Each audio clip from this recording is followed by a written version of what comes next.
race away. Leave the city behind. We're on our way to find the skies. Welcome to Trail Sage, and before we get started, I wanted to give a little shout out thank you to two of my youngest fans, Ella and Summer, who made me these two awesome Get Well Soon cards, and I gotta tell you, it made a huge difference. I was feeling pretty down in the dumps, and when I got these two cards, man, it really made my day, so thank you, girls. That was awesome. So this week we're reviewing the Fox Proframe helmet, and I have to be honest, I had a few other things that I wanted to review before this, but as you can see, I'm a little bit banged up. I went to the bike park about 3 weeks ago, and brain shut off, and I took a little bit of a tumble. So why review this helmet now? There's not many times in your life where you actually get to test the durability and safety and construction of a helmet. And man, I got some first-hand knowledge. So what happened? I went off this jump. It was a little bit lippy. I ended up over-rotating in the air and landed directly onto my head. I hit right here on the helmet.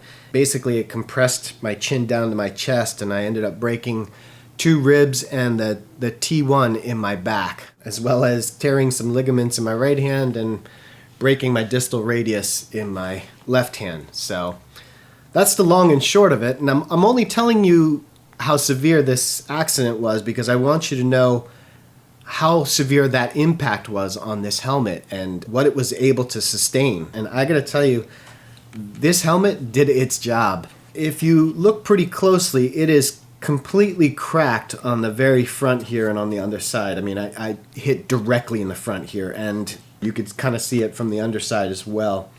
And just to be clear, the helmet did exactly what it's supposed to do. Under impact, it's supposed to crack and absorb the force.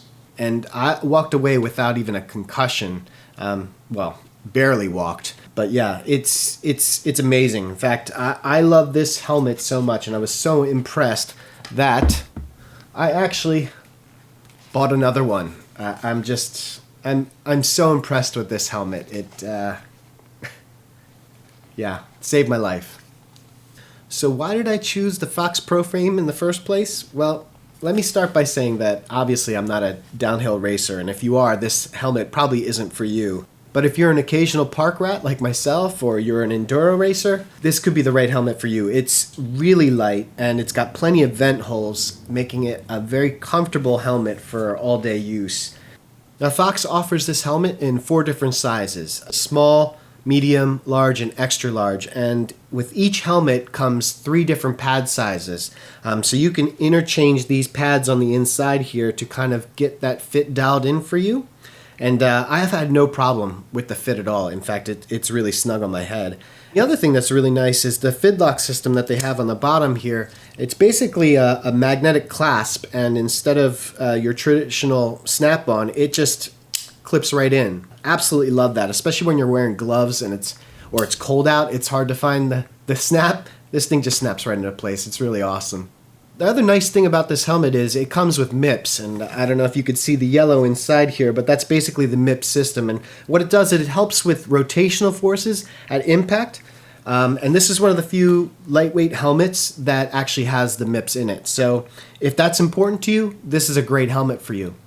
If we look at the outside of the helmet here, it has a really nice big visor for blocking the sun rays, a non-removable chin guard that is pretty stout, and if you're one of the folks that likes to mount a GoPro underneath your chin, this is great because this front piece is completely open. You can pass those zip ties right through here and get a really nice cinch down.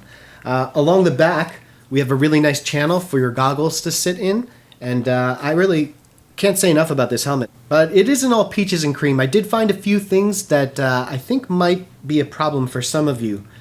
Probably the biggest drawback to this helmet is this visor. It is breakaway only, so if you have an impact, the visor will break off, but it is not movable. So if you're one of those folks that likes to ride with their goggles up here when you're on the lift or when you're doing a climb, this probably isn't going to be a good helmet for you. I typically just leave my goggles in the helmet, and then I actually lift the whole helmet up when I'm on the lift or when I'm just walking around, so it's not an issue for me. As I mentioned earlier, this helmet comes in 4 different sizes, and the way that you dial in the fit is these pads inside, you change them out and mix and match them.